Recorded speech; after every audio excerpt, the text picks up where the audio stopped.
What do 4 successful women do to enable them to do even more? Huh? 2 of the things they said blew me away. What, you want me to tell you everything? Watch for yourself.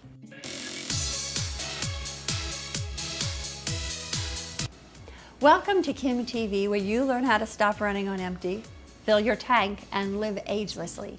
Did you catch part 1 of the meditation roundtable? If not, watch for the link at the end of this video. This is the second half of the conversation that I had with 4 of my girlfriends, all very successful women, talking about what they do to create space in their lives, how important it is, and what happens when they don't do it.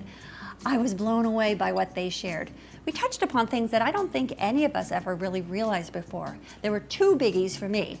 I know there'll be at least 1 or 2 for you.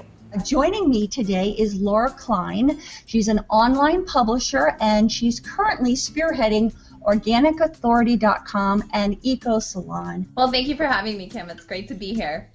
Also joining us is Jessica Kupferman. How do you say your last name, Jessica? Kupferman. Kupferman. Also joining us is a dear friend of mine, and her name is Lynn Rose. She's a singer, she's an MC. You're currently working on a singing keynote. Is that correct, Lynn? Yes, I've been doing it and workshopping it because I'm crafting it. Also joining us is one of my very dearest friends. I was going to say one of my oldest and dearest friends, but we're all getting up there and none of us need any help to get there. So. We're already there. Yeah, we're already there, so nature's doing its thing. Pam Alster is a writer and a blogger. She sold a pilot to Lifetime, and her book, Robin's Blue, was an Amazon bestseller and won awards. Thank you so much for being here, Pam. It's a pleasure to be here, Kim.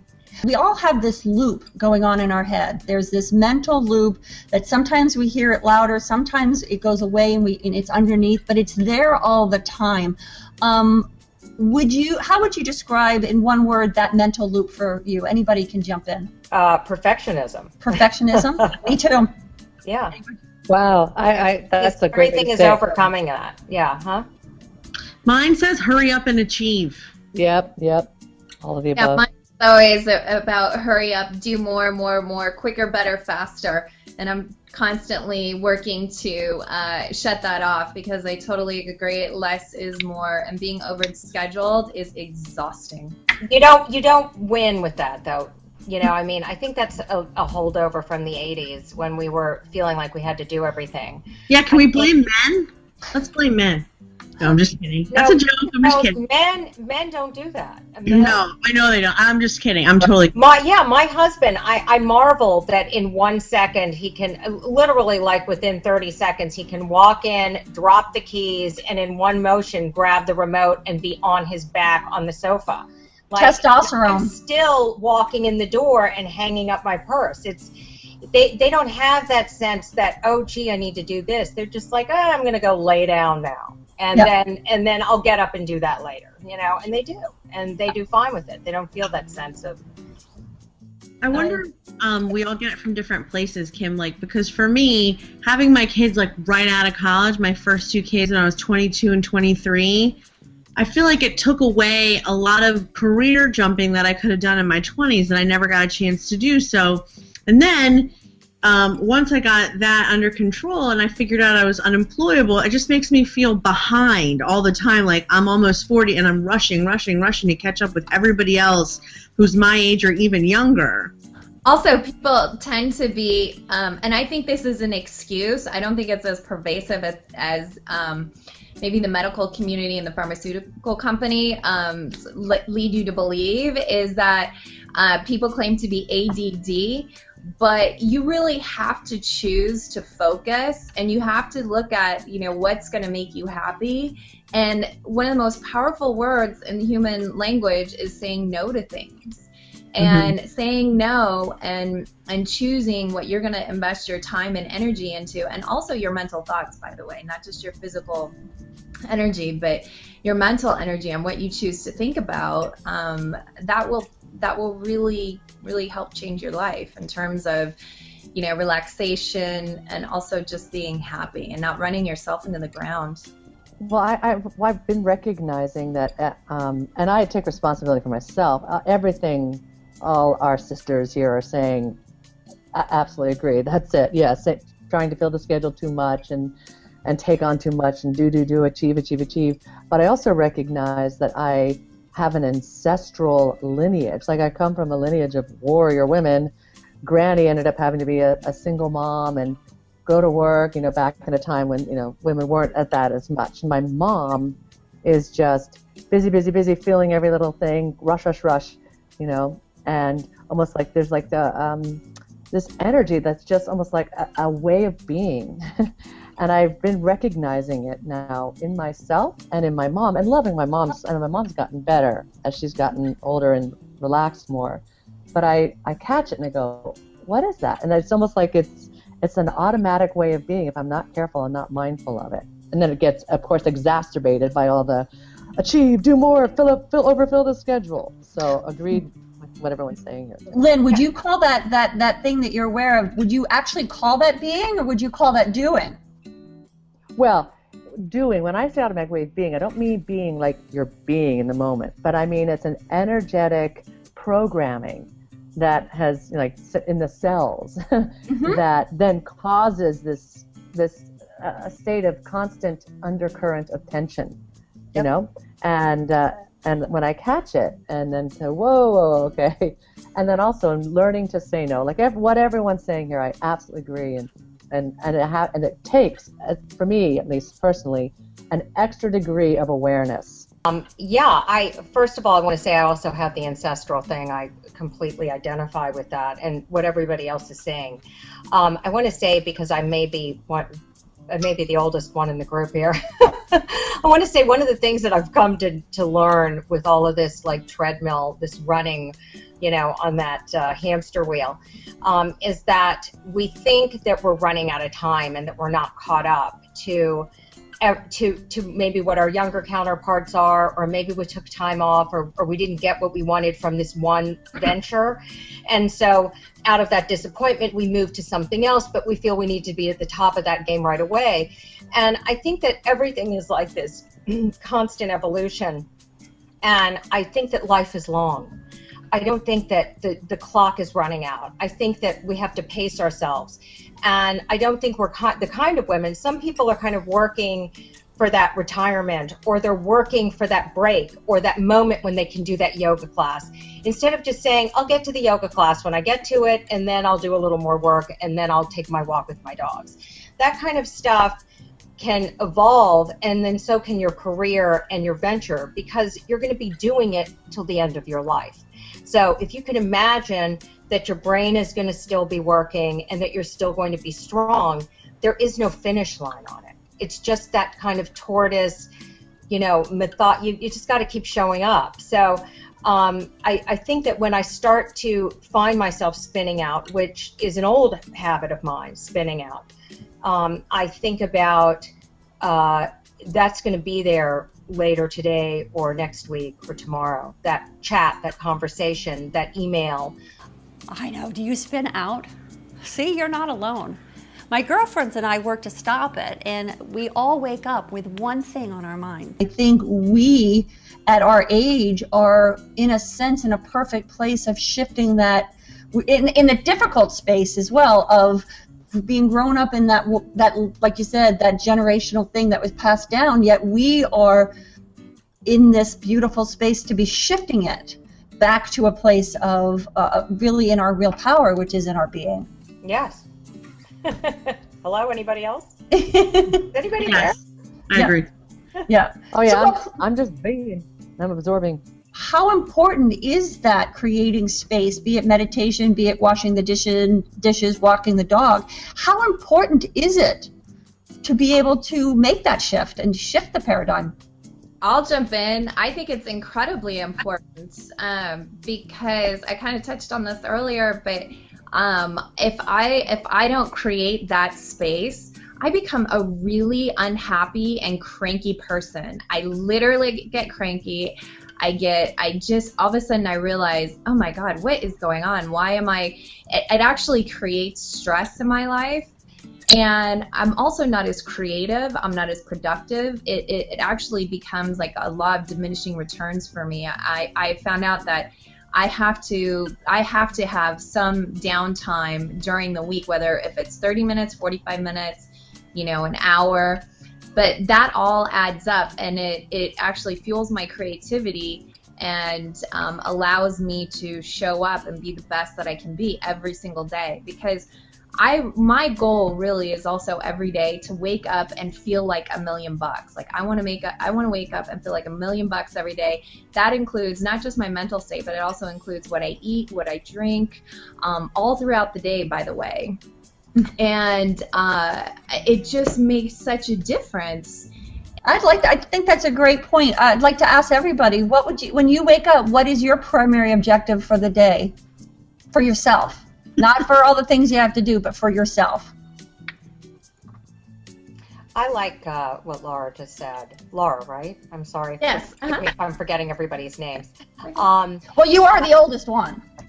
I am the oldest. I am. I think that feeling good is my goal every day, and it doesn't always happen. I think that there are medical challenges, there are emotional challenges, less emotional these days, but having a sense of well-being, because I think that that's what you project when you go out. I think everything stems from that, and I think that was a hard-fought lesson too. I think that whenever I feel like if I feel fat, or I feel like I don't look my best, or I didn't get a good night's sleep, I think to myself, nobody else really needs to know that, because if I go inside and I decide that I'm going to change that and that outward thing, that's also a meditation. You say, hey, I'm going to shift my paradigm right now, and I'm going to be the best I can be, and that's what you send out into the world, and that all comes back to you. I know for me, I have to actively work at it now, because definitely the change is in motion. And, waking up every night in the middle of the night with all the stuff and not getting much sleep, and then such a busy, crammed life, of which I'm taking active steps of learning to say no, of getting even more team of support, and all of that to create more space, because it's so needed. But, so the point being that when I wake up in the morning, I make sure that I meditate so I can be in a grounded space to start from. And one of the things I think about is, what positive thing will I focus on? And I even ask empowering questions. How can I make this day flow with grace and ease? How can I be productive but flow through my day? And it doesn't mean that I end up doing that. I have to do my best, because if I don't, I will focus on, oh my God, how am I going to get all this done? I got to make sure I cover this. And what about, I start becoming the gerbil wheel of the mind and the stress and the cramp. So I do my best to actively start off the day preparing myself to approach it in that way, so that when I come up against getting in that, I can bring myself back into that grounded place. Yeah, it's funny. Before I got pregnant, the answer would have so easily been, please God, just let me be productive today. Don't let me go down a rabbit hole. Don't let me answer a phone call or figure out some new plugin I need for my website. It takes me 3 hours to figure out. But now that I'm pregnant, I have to say, like, when I wake up, my goal for the day is to really listen hard to what my body wants, which is something I was so bad at before. So it requires me to wake up and think about, what am I going to eat for breakfast, and what am I going to eat for lunch, and when is that going to happen, and do I have time in my schedule to happen? Which before, I mean, yes, I would eat, but it would be random times, and it would be around phone calls and stuff like that. I've been trying really hard to, because I know I have to, baby's got to eat. And then also if I need rest and I'm exhausted, to not push through that, and to because I also know from having 2 other children that babies need rest in order to grow, and that's obviously true when you're pregnant too. So to forgive myself for needing sleep and to try and catch, even if it's like 20 minutes, it makes me feel so much better. Whereas like before pregnancy, I would just push through it until 10 p.m. and not listen.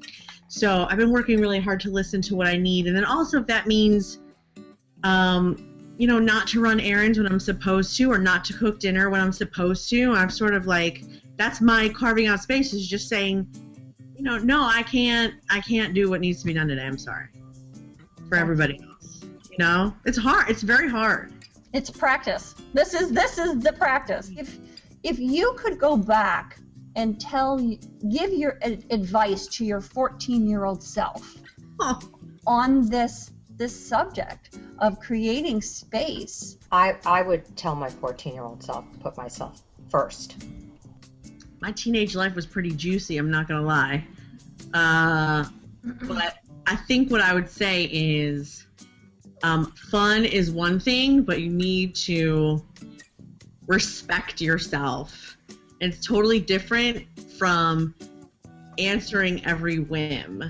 I so agree about the boundaries. Like, I would just say yes to everything. I mean, as a 14-year-old kid, I was like, everything was crammed already. I was already in motion in that, filling the schedule and doing everything, and it was never enough, and add more.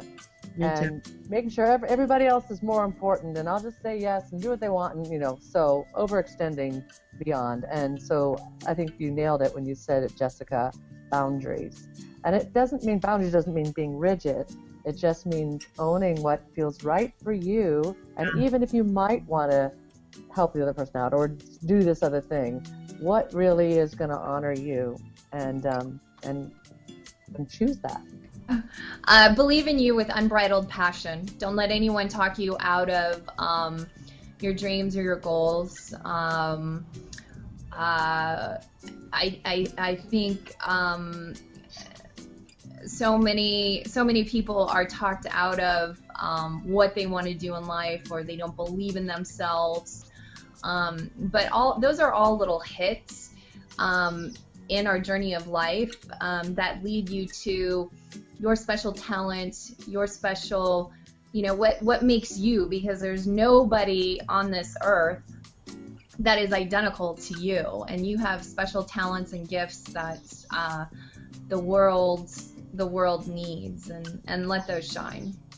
I just want to say thank you, all of you, for joining me today and really wading into this conversation. I know each of you, between business and family and your relationships, are so busy that getting a request from me to do this is like getting a request for jury duty.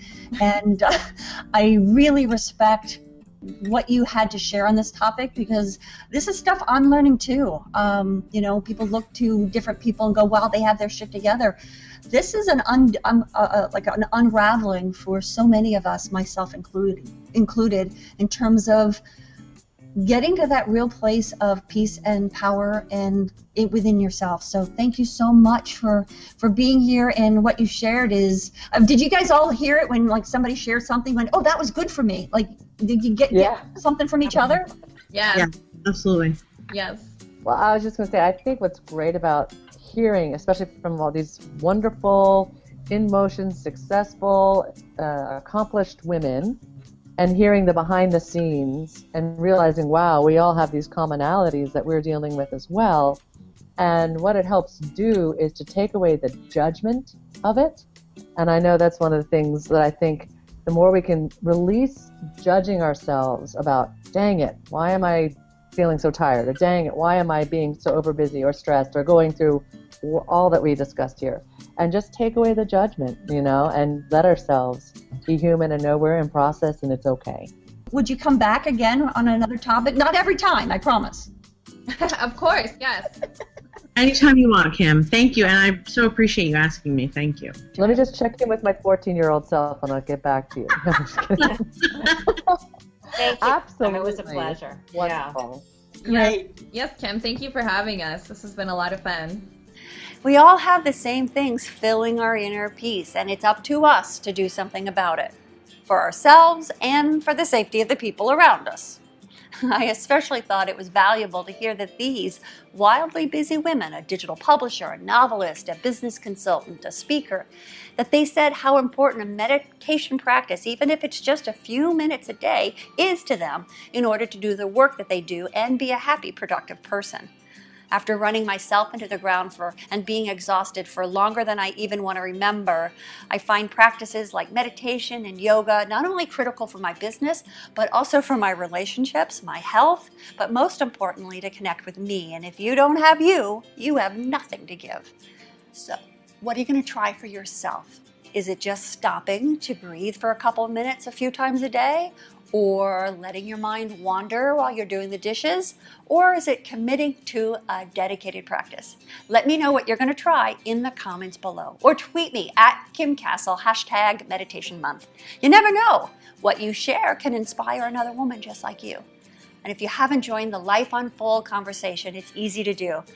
Just log into YouTube with your Gmail account, subscribe, and let me know your thoughts in the comment section below. And be sure to connect with me on Facebook. And for things that I only share via email, sign up for my newsletter at kimcastle.com. Every week, I share tips and resources and answers that I discover on the anti-aging road back to vitality, energy, and getting the juice back in life.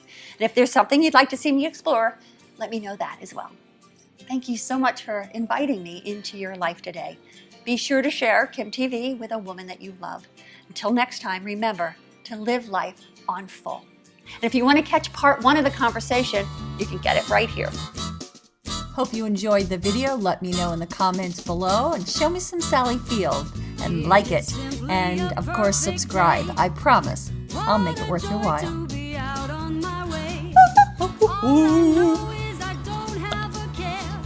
That's all I got.